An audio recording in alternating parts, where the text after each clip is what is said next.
जय हिंद। आज हम एक सफर पर चलेंगे हजारों साल पहले के भारत में और समझेंगे कि आयुर्वेद के महान सर्जन आचार्य सुश्रुत ने मानव शरीर को किस नजर से देखा, जैसा कि उनके अमर ग्रंथ सुश्रुत संहिता में बताया गया है। देखिए, ये जो ग्रंथ है ना, ये सिर्फ एक किताब नहीं है, समझिए एक टाइम मशीन है। ये हमें उस दौर में ले जाती है जब मेडिसिन सिर्फ साइंस नहीं बल्कि एक फिलॉसफी हुआ करती थी, और हमें हजारों साल पुराने ज्ञान से सीधे जोड़ती है। तो सवाल ये उठता है कि किसी भी मशीन को ठीक करने से पहले उसका ब्लूप्रिंट समझना पड़ता है ना? तो फिर सर्जरी के इस मास्टर ने, आचार्य सुश्रुत ने, इंसान के शरीर को, इस कॉम्प्लेक्स मशीन को आखिर समझा कैसे? उनका नजरिया क्या था? तो चलिए इस सफर की शुरुआत करते हैं एकदम शुरुआत से, मतलब दुनिया बनी कैसे, इस आयुर्वेदिक फिलॉसफी से। सुश्रुत संहिता के हिसाब से इस यूनिवर्स में जो कुछ भी है, और इसमें हमारा शरीर भी आता है, वो सब बस 5 बेसिक एलिमेंट्स से बना है: आकाश, वायु, अग्नि, जल और पृथ्वी। और इन्हीं को हम कहते हैं पंच महाभूत। लेकिन बात सिर्फ इन 5 एलिमेंट्स पर ही खत्म नहीं हो जाती। इनके साथ साथ 3 कॉस्मिक एनर्जीज या कह लीजिए गुण भी काम करते हैं। सत्व यानी प्यूरिटी और बैलेंस, रजस मतलब एक्शन और पैशन, और तमस जो इनर्शिया या डार्कनेस को दिखाता है। तो सुश्रुत के मुताबिक हमारा जो मन है, हमारा जो शरीर है, वो इन्हीं एलिमेंट्स और गुणों का एक यूनिक कॉम्बिनेशन है। अच्छा, तो यूनिवर्स कैसे बना ये तो देख लिया। अब जरा जूम इन करते हैं और एक इंसान की जिंदगी की शुरुआत पर आते हैं।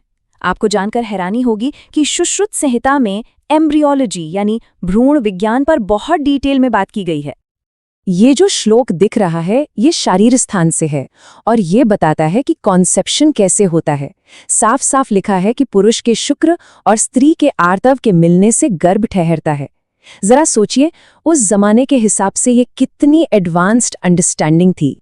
और सिर्फ इतना ही नहीं, सुश्रुत ने महीने दर महीने बच्चे के डेवलपमेंट का एक पूरा रोड मैप दिया है। कमाल की बात है, सोचिए, पहले महीने में सिर्फ एक कल, मतलब एक जिलेटिन जैसा मांस, फिर तीसरे महीने तक हाथ, पैर और सिर बनने लगते हैं। छठे महीने तक तो इंटेलिजेंस भी डेवलप हो जाती है। और हाँ, 8वें महीने को उन्होंने बहुत क्रिटिकल बताया है, जब ओजस यानी वाइटल एनर्जी स्टेबल नहीं होती। मतलब उस जमाने में इतनी सिस्टमैटिक समझ रखना कमाल है। चलिए अब आते हैं इस पूरे विश्लेषण के सबसे जरूरी हिस्से पर, सुश्रुत की एनाटॉमी, वो नॉलेज जो किसी भी सर्जरी की बुनियाद होती है। आज की मॉडर्न साइंस स्किन को 3 लेयर्स में देखती है ना? एपिडर्मिस, डर्मिस और हाइपोडर्मिस। लेकिन सुश्रुत की नजर कहीं ज्यादा गहरी थी। उनके लिए स्किन सिर्फ 3 नहीं बल्कि 7 लेयर्स वाला एक कॉम्प्लेक्स ऑर्गन थी। 7 परतें? तो ये 7 लेयर्स थीं क्या? देखिए, सबसे बाहरी है अवभासिनी, जो हमारी स्किन का कलर दिखाती है। उसके ठीक नीचे है लोहिता, जहां ब्लड वेसल्स होती हैं। थोड़ा और अंदर जाएं तो 5वीं लेयर है वेदिनी, जिसकी वजह से हमें सेंसेशन मतलब दर्द या टच महसूस होता है। और सबसे अंदरूनी है मांसधरा, जो मसल्स को सपोर्ट करती है। अब आप खुद सोचिए, एक सर्जन के लिए ये जानना कितना ज्यादा जरूरी था कि किस लेयर तक कट लगाना है।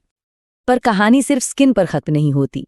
सुश्रुत की एनाटॉमी इससे भी कहीं आगे थी। उन्होंने शरीर के अंदर कुछ ऐसे पॉइंट्स का मैप तैयार किया जो किसी भी सर्जन के लिए लिटरली जिंदगी और मौत का सवाल थे। ये थे शरीर के सबसे क्रिटिकल एनर्जी पॉइंट्स। कितने थे ये पॉइंट्स? पूरे 107।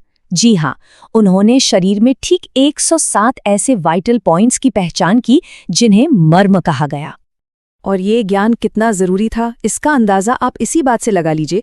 सुश्रुत संहिता में साफ लिखा है कि जिस सर्जन को इन मर्म पॉइंट्स की पूरी जानकारी नहीं, वो मरीज की मौत का कारण बन सकता है। सीधी बात, नो बकवास, ये जिंदगी और मौत का मामला था। तो ये तो हुई शरीर की जनरल एनाटॉमी की बात, पर आयुर्वेद इससे भी एक कदम आगे जाता है। अब हम समझेंगे उस कॉन्सेप्ट को जो बताता है कि हर इंसान दूसरे से अलग क्यों है, और यही आयुर्वेदिक हेल्थ केयर की नींव है। इस कॉन्सेप्ट को कहते हैं प्रकृति। आप इसे अपना पर्सनल जेनेटिक ब्लूप्रिंट समझ सकते हैं, एक यूनिक बनावट जो कंसेप्शन के वक्त ही तय हो जाती है। और यही प्रकृति डिसाइड करती है कि हमारे अंदर 3 दोषों का बैलेंस कैसा होगा और हमारी फिजिकल और मेंटल आदतें कैसी होंगी। तो ये 3 दोष हैं: वात, पित्त और कफ। वात कवन करता है मूवमेंट को, पित्त देखता है डाइजेशन और मेटाबॉलिज्म, और कफ का काम है बॉडी को स्ट्रक्चर और लुब्रिकेशन देना। और सबसे मजेदार बात यह है कि हम सब में इन तीनों का एक अलग यूनिक कॉम्बिनेशन होता है। और ये कोई हवाई बात नहीं है।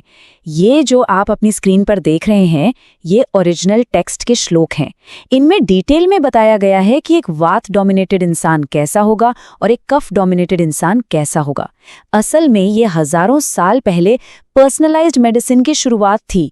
ये समझना कि हर बॉडी अलग है और उसका इलाज भी अलग तरीके से होना चाहिए। तो चलिए अब इन सारी डॉट्स को कनेक्ट करते हैं, देखते हैं कि इस पूरी नॉलेज की विरासत क्या है और आज के जमाने में ये कितनी रेलेवेंट है। एक बात बिल्कुल साफ है, सुश्रुत की महानता सिर्फ उनके हाथ की सफाई या सर्जिकल स्किल्स में नहीं थी। उनकी कामयाबी की असली वजह थी उनकी गहरी होलिस्टिक समझ। ये समझना कि इंसान का शरीर इस यूनिवर्स से जुड़ा है और हर इंसान अपने आप में यूनिक है। यही वो फिलॉसफी थी जिस पर उनकी पूरी मेडिकल प्रैक्टिस टिकी थी। तो आज की इस पूरी चर्चा से बड़े टेकअवेज क्या हैं? पहला, एनाटॉमी ही सर्जरी की बुनियाद है। दूसरा, इंसान की जिंदगी को यूनिवर्स से अलग करके नहीं देखा जा सकता। तीसरा, हर इंसान की अपनी एक अलग प्रकृति होती है और असली हेल्थ उसी को समझने में है। और चौथा, सेफ सर्जरी के लिए मर्म यानी वाइटल पॉइंट्स की जानकारी होना नॉन नेगोशिएबल था। तो आखिर में एक सवाल पर सोचते हैं। आज हम टेक्नोलॉजी और डेटा के दौर में जी रहे हैं। ऐसे में हम उस पुराने सिस्टम से क्या सीख सकते हैं जो शरीर को सिर्फ हिस्सों का जोड़ नहीं बल्कि एक यूनिक और पूरी तरह से कनेक्टेड यूनिट मानता था? ये एक ऐसा सवाल है जो शायद आज पहले से भी ज्यादा जरूरी हो गया है।